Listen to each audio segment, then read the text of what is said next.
maintenant dans le château-musée Grimaldi de Cagnes-sur-Mer. On m'a donné carte blanche pour faire cette exposition, pour faire une monographie. La terre a froid. Je marche pour conjurer le sort. Je ne sais pas la suite. Nathanaël Châtelain. Domiache.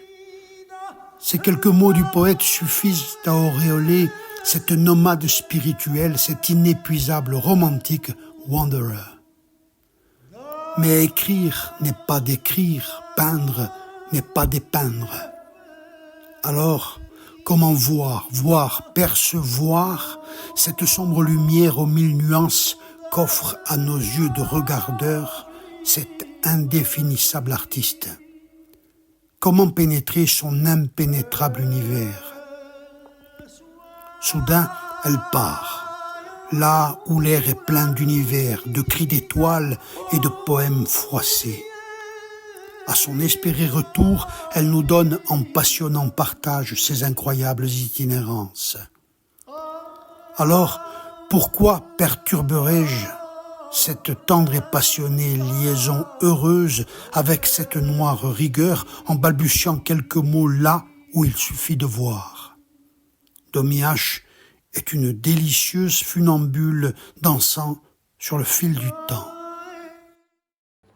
Donc j'avais carte blanche pour la mise en scène. Je suis arrivée ici au château avec quelques idées bien préconçues. Or, ce château a une âme très pesante, ou une présence très forte. Du coup, il a fallu que je m'adapte à lui. Et à chaque salle, bon, j'avais des idées de départ, mais je voyais bien que ça ne fonctionnait pas. Et j'ai donc installé cette scénographie. Il m'a fallu 3 semaines avec mon mari pour la mettre en place. Et c'est le château qui s'est un peu imposé à moi. Il a fallu que je m'adapte à lui et qu'il m'accepte. J'avais une vision parce que je suis venue voir de nombreuses expositions. Et en fait, je ne le connaissais pas. Et franchement, quand vous exposez à l'intérieur, vous apprenez à le connaître. Et je vous dis, c'est un partenariat avec lui. Il faut qu'il vous accepte.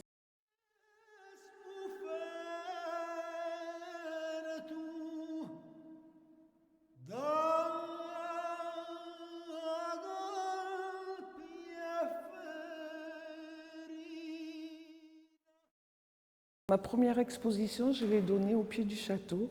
Et donc, mon envie, mais très profonde, je me disais, si un jour je suis au musée, ça sera le summum pour moi. D'autant plus que je suis cannoise.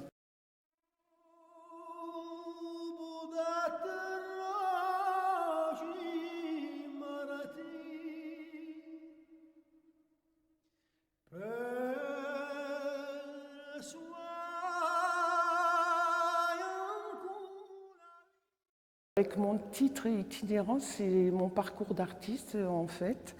Et à chaque œuvre, pour moi, chaque œuvre est une itinérance, y compris dans une installation, à l'intérieur même d'un tableau. Chaque moment est une itinérance.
Alors celle qui qui calque plus au moment de ce parcours, je dirais que c'est Ubiquité, parce qu'en fait celle-là, elle a été réfléchie pendant 1 an, cette pièce-là, et elle résume mon parcours en fait, cette diversité d'être soi est complètement différent selon les lieux, selon le moment de vie, et d'autant plus dans cette salle d'apparat, donc la salle Carlone qui est magnifique. Il fallait équilibrer avec la beauté de la pièce, que la pièce ne mange pas mon œuvre et que l'œuvre ne mange pas la pièce. Et je pense que je suis à peu près... je suis satisfaite de ça. Je suis ubiquiste. Comment savoir ce qui double le corps si ce double est lui seul à la parole? Peut-être le corps n'en est-il plus un. Peut-être le réel ne est-il plus. Bernard Noël. Je suis là-bas, mais je suis ici, près de vous. Je suis ailleurs. Mais qui est cet insensé qui croit que je ne suis pas elle? Qui sont ces insensés qui croient que je ne suis pas elle? Mes tableaux sont les miraculeux vestiges de mes pas, de mes poussières d'étoiles, de mes itinérances.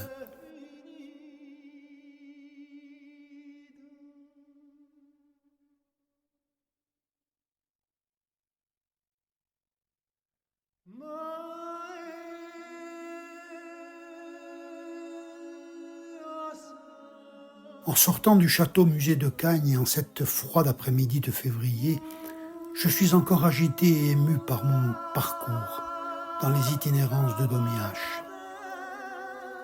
Troublé par cette ubiquité qui nous disperse aux quatre vents, nous décompose en ombres humaines qui se répètent à l'infini, tournent, se font face, comme dans un jeu de miroirs, nous émiettent, nous réfléchissent. Réflexion sans fin, dans cette mise en abîme de soi renvoyée par les écrans qui multiplient l'image et la projettent à l'infini. Silhouette suspendue dans l'espace-temps ne tenant qu'à un fil, celui du marionnettiste qui nous actionne, fil d'Ariane qui nous guide dans les labyrinthes obscurs. Foule de nous-mêmes, des milliers de moi qui s'observent, se scrutent, selfie qui ne se fient qu'à eux-mêmes. Mais cette multiplicité est cadrée et l'apparente liberté de ces figures est grillagée, cantonnée dans un cube métallique qui leur donne aquarium et écran à la fois. Où se trouve notre véritable moi dans ce bain d'images multiples, écho d'elles-mêmes?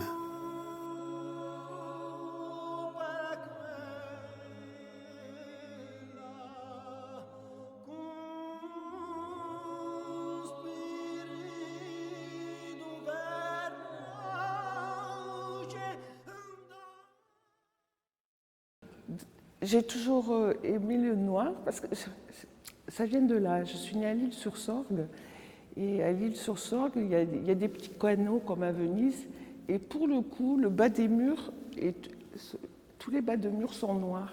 Et quand j'étais enfant, je m'amusais déjà à peindre avec mon doigt en grattant cette espèce de moisissure noire et ça faisait de la lumière.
J'ai continué à vouloir peindre en noir, mais on m'interdisait parce que c'était la couleur du deuil.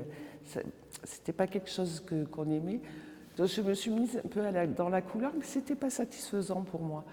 Après, s'affirmer en tant que femme, et particulièrement avec le noir, ça a été un peu compliqué. Mais une fois que je me suis débarrassée de tout ça, je me suis dit, travaille ce que tu aimes et travaille le noir.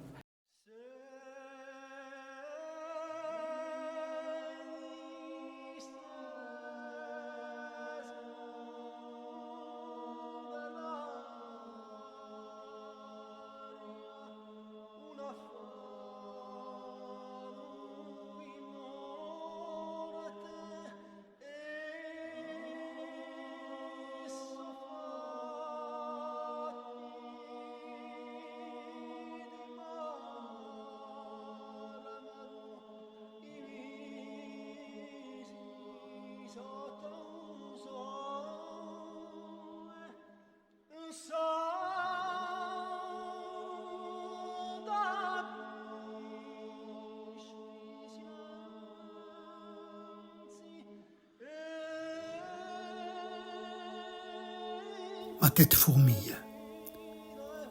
Mes pensées fourmillent dans ma tête, toujours, tout le temps. En leur ahurissant silence, inlassables compagnes, humbles ouvrières, elles nourrissent mes intimes réflexions de leurs frénésies incessantes.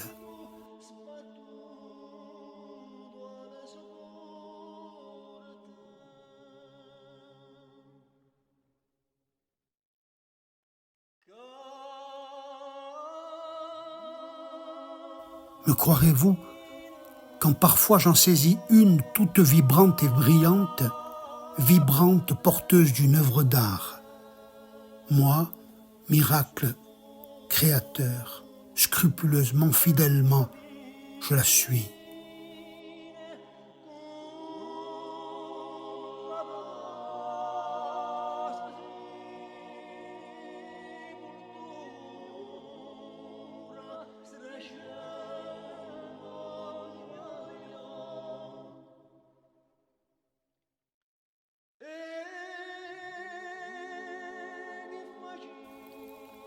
Serait-elle alors la lumière à la fenêtre dans le lit de mes mémoires ?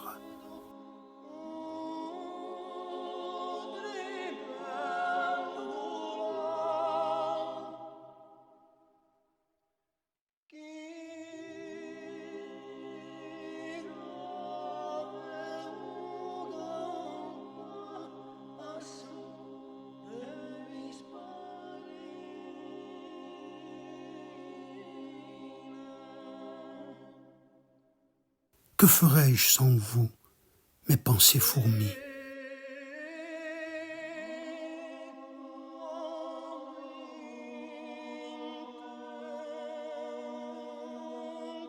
Réflexion, un joli mot de la langue française.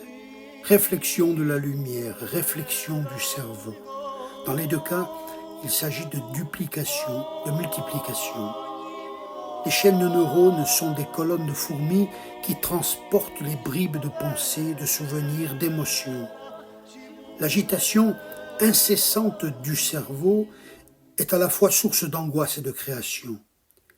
La fourmi est dans un mouvement permanent. Elle n'a pas d'individualité propre et n'existe que par le groupe.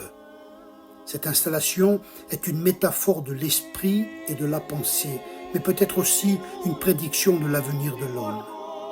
Serons-nous bientôt ces insectes anonymes, tous semblables, égarés dans d'immenses réseaux ? Les colonnes de fourmis convergent vers le centre en formant une croix. Est-ce l'annonce d'une prochaine rédemption ? Alors, mon inspiration, parfois elle vient de Fabienne Verdier, qui peint elle aussi avec de l'encre de Chine, avec des pinceaux énormes. Je m'inspire aussi de Garousse, parce que c'est quelqu'un qui m'inspire énormément par rapport à la difficulté de son parcours. Bien évidemment, j'aime Soulages, mais pas que, il y a Serra, j'en aime d'autres dans le noir.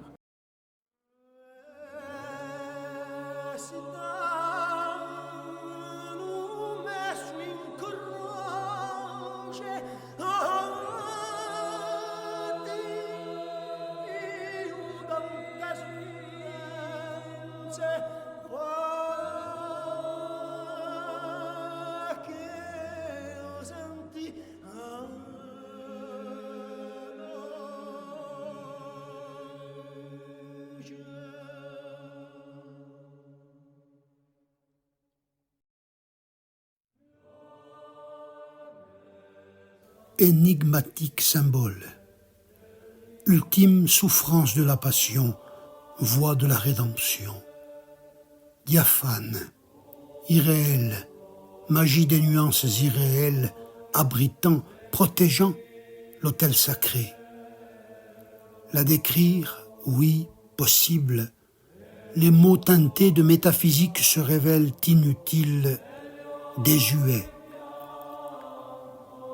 Plutôt, jusqu'au plus profond de son âme, la ressentir et se laisser voluptueusement pénétrer par sa douce magie de lumière, certainement.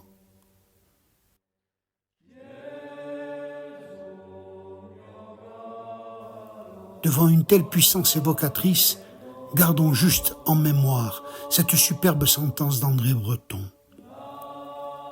C'est du rapprochement en quelque sorte fortuit des deux termes qu'a jailli une lumière particulière, lumière de l'image à laquelle nous nous montrons infiniment sensibles.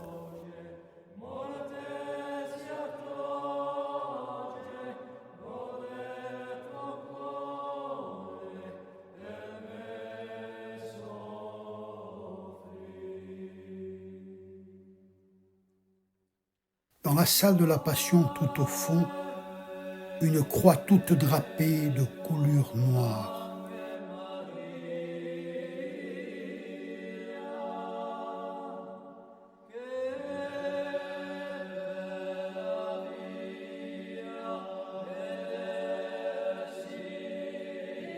Ces deux branches irradient une lumière surnaturelle.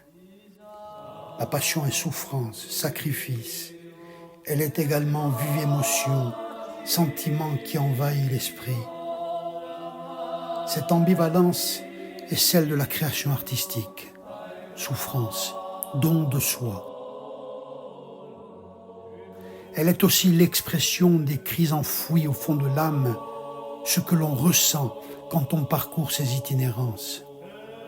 Domi H se livre, confiant à la couleur, ses souvenirs, les replis de sa mémoire. Certaines œuvres suintent la souffrance, parfois le pinceau pleure.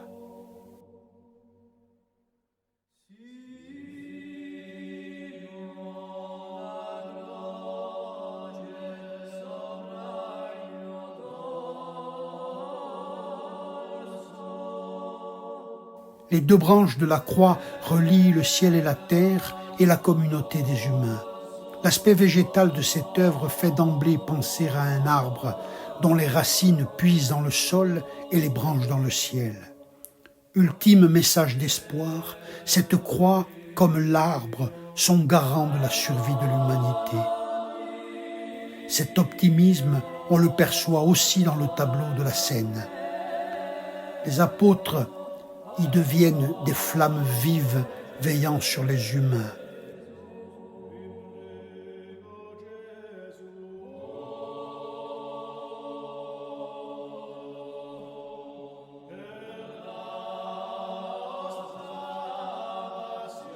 Cette épure extrême des personnages autour de la sainte table leur confère un aspect irréel, surnaturel.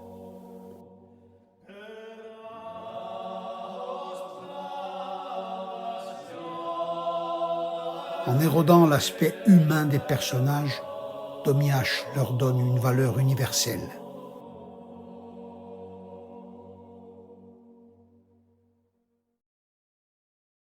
Au second étage, dans les deux salles des Thaumettes, il y a mon travail du début de ma première exposition que j'avais faite au pied du château en 2015.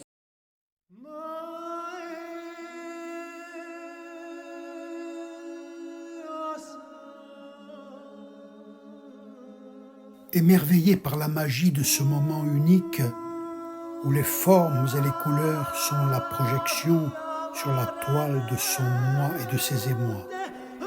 L'émotion prend forme dans les couleurs, les entrelacs, les enchevêtrements.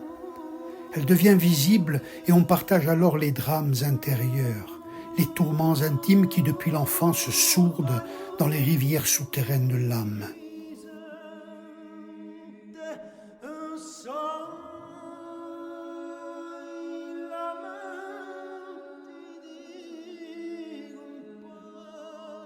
exister pour se sauver. L'art de purifier l'impur en une substance esthétique pour analyser la cause extérieure et enfin résilier le trouble né depuis l'intérieur, une alchimie. La représentation matérielle de ma réalité invisible, symbole d'une émotion, l'expression directe du souvenir réactualisé. Cette métempsychose, essence même de ce travail, vous est offerte. Susceptible de contenir la possibilité de procurer certaines impressions comme un réceptacle de vos émotions et d'y voir votre invisible.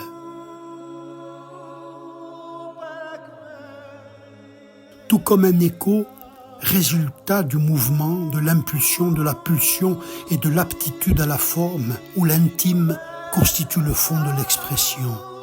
Une conception langagère, sujette à la projection, source d'émergence, réservoir de votre émoi, reflet du déni, dissipation du souvenir écran, vaste est la résonance, votre résonance.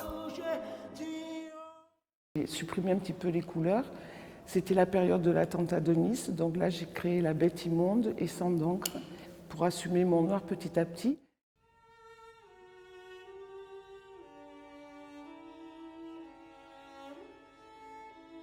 Petite histoire, grande histoire. L'offrande de ce pont n'est point la finalité. Mon but n'est pas de donner une explication de texte, mais de proposer la possibilité de laisser libre cours à ses sensations et se laisser emporter dans son imaginaire, son histoire. De savoir se dépouiller de nombre de principes et d'idées toutes faites pour que l'œuvre de l'artiste devienne l'œuvre de chacun. Là se situe pour moi toute l'émotion de l'art.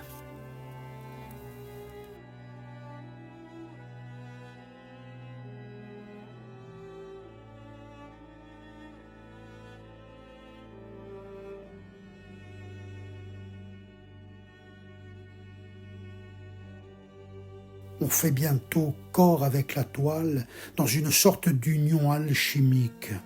On plonge dans la cascade obscure de la bête immonde. On est heurté par l'éparpillement rouge et noir de la corrida. La peinture épure les émotions, les cristallise dans des rouges intenses en lutte contre le noir qui dévore l'espace et grignote la lumière.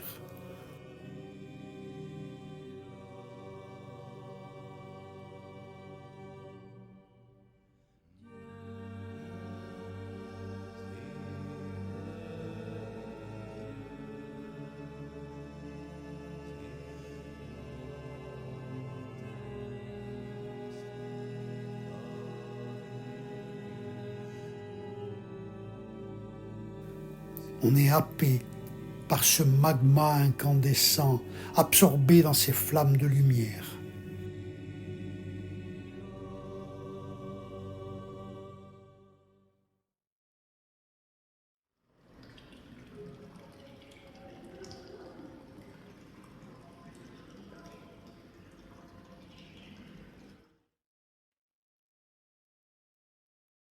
Le noir, je le travaille avec du sable, je le travaille avec de l'émail de fer et je le travaille avec de la résine. Et je joue très souvent sur le mat et le brillant. Et selon le noir que je veux obtenir, je mets plusieurs couches. Parce que le noir, il y a une palette de noir qui est immense en fait. Il n'y a pas un noir, selon le nombre de couches que vous mettez, il y a une multitude de noirs.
durant cette préparation d'exposition, j'étais en train de lire Les chemins noirs de Sylvain Tesson et ça m'a beaucoup inspirée. Et je suis partie donc de l'idée, puisque mon Graal, c'était de venir au musée, je suis partie de l'idée de faire le plan du château, et partant de ce plan de château, mes petits chemins, que j'appelle mes petits chemins noirs à moi. Et donc j'ai travaillé toute cette pièce avec ce parcours-là. Il était tard, mais les pénombres annonçaient le doux glissement crépusculaire vers la nuit noire lorsque je rencontrai Domiache. Elle devint en un instant ma bête noire préférée. Quel luxe, quelle élégance, quelle dignité sensuelle dans cette série noire. Qui donc a pu affirmer que le noir absorbe la lumière et ne la rend pas? Domiache épuise les nuances de cette couleur, non-couleur, ce noir absolu, définitif et irrémédiable, jusqu'à ce qu'il devienne lumière. Rappelons-nous les paroles du maître Soulage. J'étais au-delà du noir, dans un autre champ mental, mais c'est la lumière diffusée par les reflets qui importe. Nietzschéen Soulage, Domiache l'est assurément. Avec une infinie délicatesse, Domiache offre, confie, abandonne l'élégante puissance de ses créations à nos plus intimes, profondes émotions. Pour elle, pour nous, le noir devient-il alors salvateur, rédempteur? Ne nous délivre-t-elle pas son noir message par-delà le bien et le mal? Certes, elle broie du noir, mais la lumière exulte avec grâce, évidence, gravité. Le diamant ultime se déguste suavement en plongeant avec délice dans la contemplation mystique d'une efflorescence de noir subtil, fascinant comme un ciel nocturne parsemé d'étoiles. Domiache a la mystérieuse spontanéité d'un noir lyrisme éclairé de grâce, autant que d'élégance.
On peine à sortir de ces chemins noirs dans lesquels on se perd.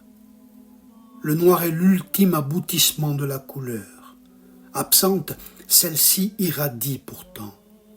Petit poucet perdu dans ces sombres dédales, on cherche une échappée de lumière, on suit les traces laissées par le grain de la toile, sa texture. On hésite devant les croisées de lignes. Où ce tâtonnement d'insectes nous conduit-il? Me reviennent alors en mémoire ces vers de Mallarmé. Si le ciel et la mer sont noirs comme de l'encre, nos cœurs que tu connais sont remplis de rayons. Nous voulons, tant ce feu nous brûle le cerveau, plonger au bord du gouffre, enfer ou ciel, qu'importe, au fond de l'inconnu pour trouver du nouveau. En tout cas, on ne sort pas indemne de ce long cheminement dans le noir. Longtemps après ma visite au château, je parcourrai à nouveau ces chemins noirs, hantés par la recherche des clairières de lumière.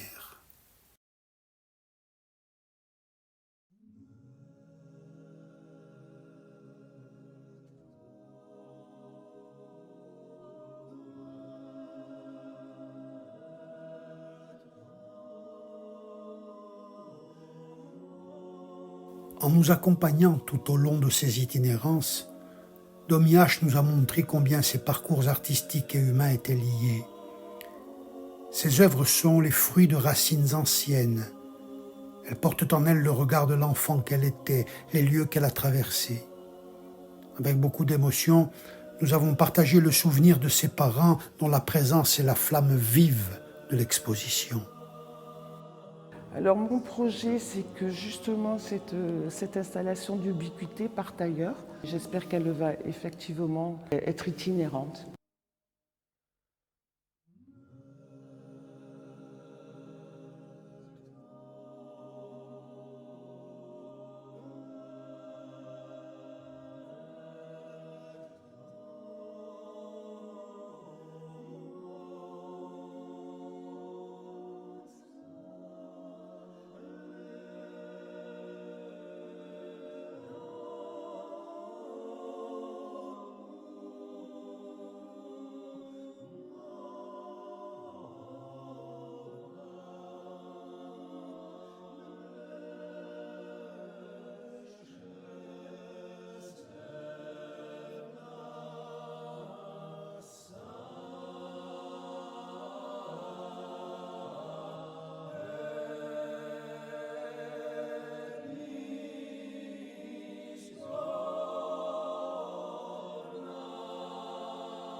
Nous avons quitté à regret ce château enchanté auquel Domiache a su si bien donner vie en attendant avec impatience que dans le cocon de son black atelier, elle prépare, solitaire et multiple comme le dit René Char, les étapes de nouveaux voyages artistiques. Daumier, elle a une grande humilité et parfois en fait elle reste cette silhouette qu'on n'arriverait pas à dessiner parfaitement et en fait je trouve que ça sublime le personnage.